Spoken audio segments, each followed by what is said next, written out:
Hey, what do you know? This is Melvin Tan here, and how's everyone doing? Today it's a Saturday, and so we're gonna be talking about tools. Before that, I kind of like want to tell you that today I actually took a little bit of time to look at a particular tool because I was kind of every Saturday what I do is I do a weekly review. So I kind of look at the goals and the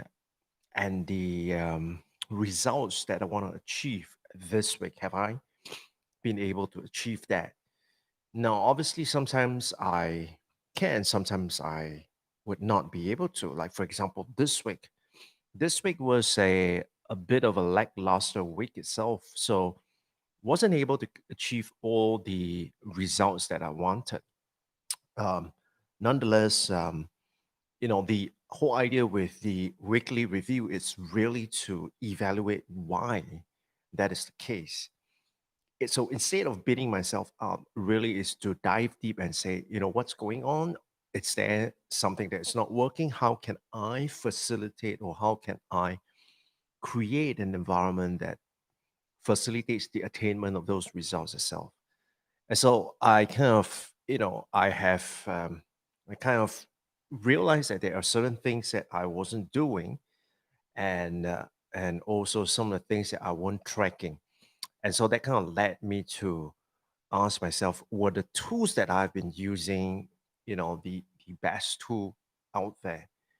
Because quite frankly, I am not someone who would stinge on tools because I know that if I'm able to get the right tools, it can not only help me facilitate the process of achieving the goals, sometimes it can even help me accelerate my pace towards the goal itself.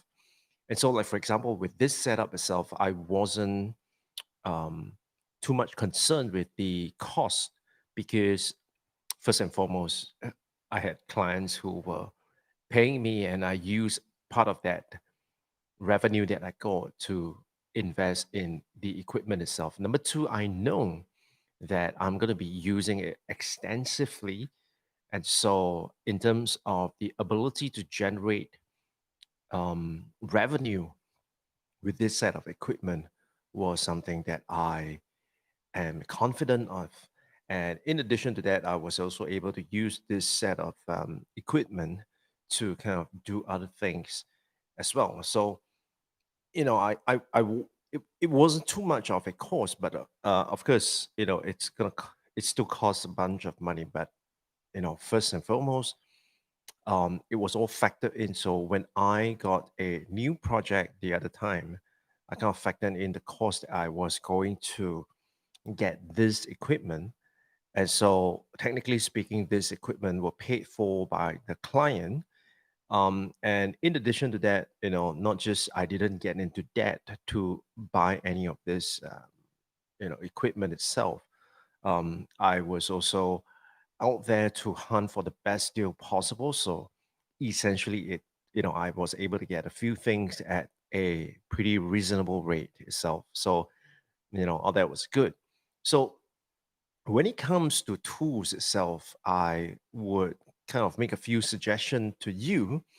um, w- Suggestion number one is, of course, never, ever, ever get into debt to buy a tool, right? Because until and unless you know that there is going to be a way for you to recuperate these costs, then, or there is a way for you to factor this cost in, then it's fine for you to go into a situation whereby you buy the equipment itself.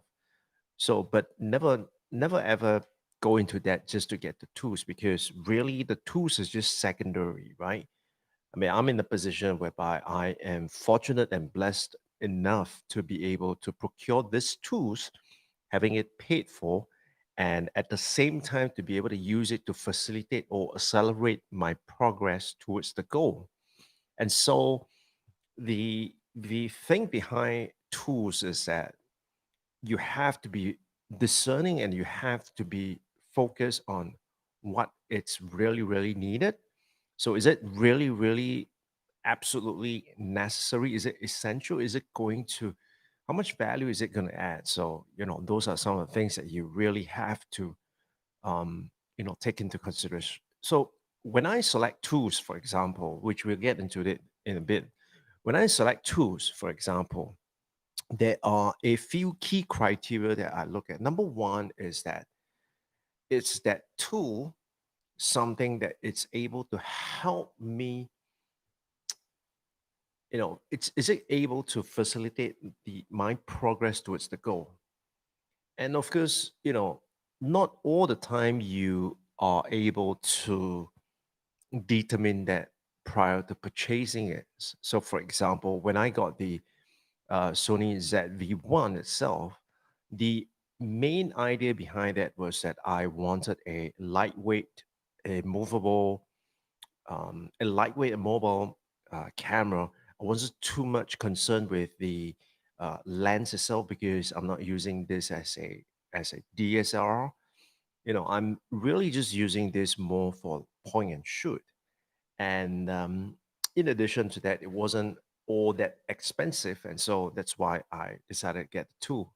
So the first thing that you want to ask yourself really is that is this tool, number one, is this tool essential, right?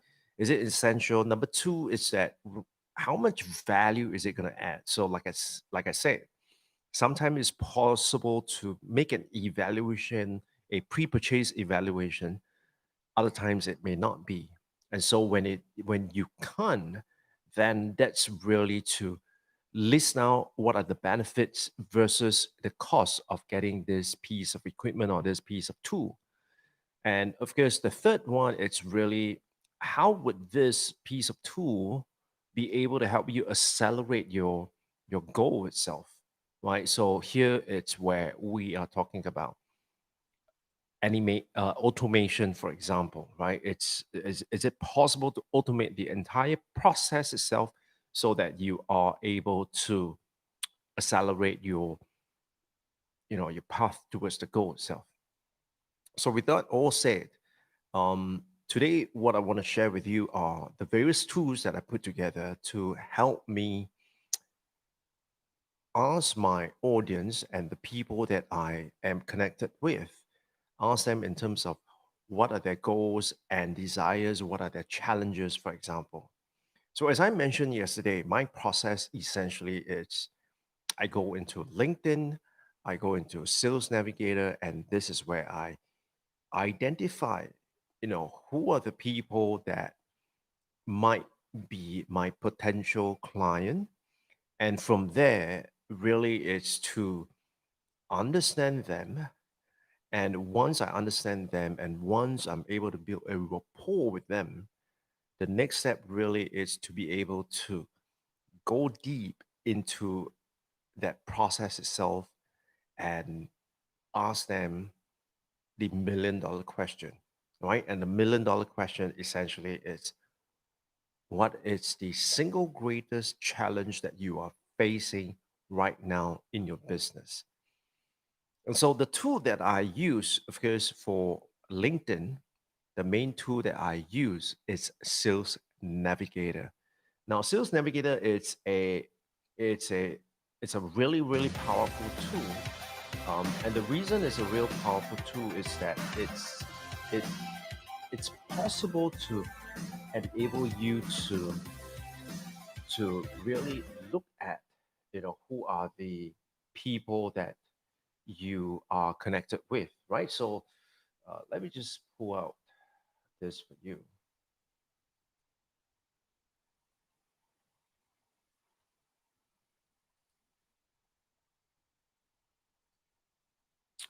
All right. So as you can see from here, the LinkedIn Sales Navigator, this is the one that I use itself. And primarily the reason why I use this is because of the advanced lead and company search. And this is where I'm able to really go deep into understanding who are the people that I want to select, right?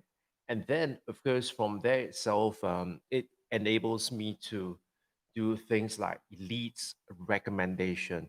Although I would say that I've never relied on the recommendation itself, but it does gives me the ability to go beyond a search, a regular search, if you do not have a premium account on LinkedIn itself. Now, is it going to be really, valuable to you? Well, I think it depends. So for me, it's really, really valuable because what's going to happen is right now I'm able to go into Sales Navigator and I'm able to look at all the people that I have put together as a lead list, right? A list of leads. And with that list of leads itself, what I'm able to do is I'm able to monitor what are some of the things that they have been talking about. And once I have an idea what are the things they're talking about, this is where I'm able to go deep into making the connection with them. And once making the connection with them, the other thing to really do is that I'm able to really understand what they are going through, and this is where I'm able to kind of connect with them.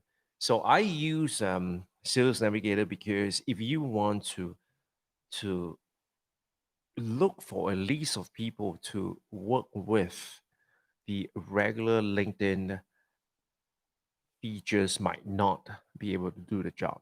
So this is my first tool itself. Of course, after that, sometimes I do use InMail. So InMail is actually a paid way of reaching someone that you want to be connected with. So for example, you and I are not connected. And if you're just using the regular LinkedIn, you would not be able to message the other person. But because of Sales Navigator, you get a bunch of credits for email. And with those credits for email itself, essentially you are able to use that to get to send someone a message. And from that process itself, you're able to kind of open up the opportunity for communication with your prospect, right? So this is a great tool, and this is something that you definitely want to consider itself. Now in terms of pricing, um, the pricing that you see here, this is I believe this is for US dollars, so it's about $779 US. And to me, it's like when I get a client, the entire fee for that year it's being paid for. So it's a good enough deal for me, and so that is my tool number one. So this is the tool that I use to look for people that I can talk to, look for people that I can connect with, and look for people that I could get to know them and find out what they are struggling with. Now, once I have an idea of, I'm able to get in touch with them, the next thing that I really do is I would use this tool called Airtable. Now, there's a reason why I use Airtable compared to many other tools like Notion or um, Notion or Google Sheets, for example. Um, why I use Airtable is because with Airtable, it allows me to create a form, a very simple form. So if I can just show you here, I ask people like, what is your burning question about a certain thing, right? And I can have them fill out the answers for me, and then I could create a form like this. And so with the form like this, I am then able to kind of publish it on the web. And once I publish it on the web, I could actually send people to this platform itself to fill this out, right? So the key with this whole process is that I want to look at a possible way to automate that, right? So I would tell people like, if there is certain things that you're struggling with or certain things that you want to know about, right? Or certain things that you are facing a challenge with, right? You may not have the answers to the question right now. So, you know, and and so you kind of send them to this form itself, and this is where they are able to kind of fill it out for you. And what's good about forms like this is that it allows you to automatically, consolidate all their burning questions or their struggles or their challenges. And so from here, you effectively will be able to put it together, and you have that list ready itself. Otherwise, what's going to happen is if you get people to message you, then you would need to essentially copy and paste every single piece of comments coming in. And so, you could, of course, hire a virtual assistant and do that kind of work. But what I prefer is that, if I'm able to use automation tools like this to help me achieve the goal itself, I would use it because I know it's almost 100% reliable compared to getting a person to do it, because there will always be that possibility of human error, and then you need to recheck it again, right? So this is a great tool that I use to help me do that process itself. Now, so once I get all this thing done, right? So this is a very simple process. You just have to be able to look for people that you want to find out what's going on in their world, and then you use this tool to kind of send them to this site or this form. And once they're there, essentially you are able to collect that information, and you will also be able to have this tool consolidate all those information for you.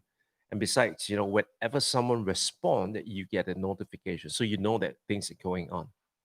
Now, for a pro tip that I would want to give you, and a bonus tip that I want to give you, is that this entire process itself can be automated, and that this entire process itself actually, you could even use um, you can even use ads to kind of reach the people that you would not have access to otherwise. So, as an example, right now what I'm doing is I'm conducting an experiment to kind of ask people, what are some of the key challenges that they face when it comes to online learning. Now, this is really, really crucial information for me, because I firmly believe that the way we learn it's broken for today's context, right? Why? Because a the world out there, it's there's so much uncertainty that we really do not know what's going to happen in the next 1 year, you know if anything, even in the next 6 months, for example. So there is a high level of uncertainty. And also, we are at this point in time, there are a lot of unknowns. And so, we are functioning at subpar information itself. We do not have all the information and all the details out there. And so the other thing is that, we are also kind of going through the process of trying to understand some of the things that has brought about because of COVID-19. Say, for example, the need to transact virtually, right? And that companies are forced, many of them are forced to embrace new work models. And for us, we would also have to be flexible enough. We also would have to learn new tools, new skills to be able to adapt to the new way of working. And so, and the other thing is that the rate of change, it's unprecedented. It is so fast that, you know, things is so fluid that, something that you learned like 3 or 6 months ago isn't going to be valid. So the traditional way of, attending a course, or even, sitting there and watching 78 videos just to learn one thing itself, I think, that way it's broken. Besides, one of the key struggle that most people have when it comes down to online learning is that if it's self-paced, a large part of it depends on the motivation of that person. So unless your life depends on it, I mean, when I was going through one of the certification examination, because I had to pass the exam, and so as a result of that, I had no other choice. But was the experience pleasant? Absolutely not. And so, why is it that we can't make the entire learning experience pleasant? Why can't we make the entire learning experience in such a way that we have, better knowledge retention?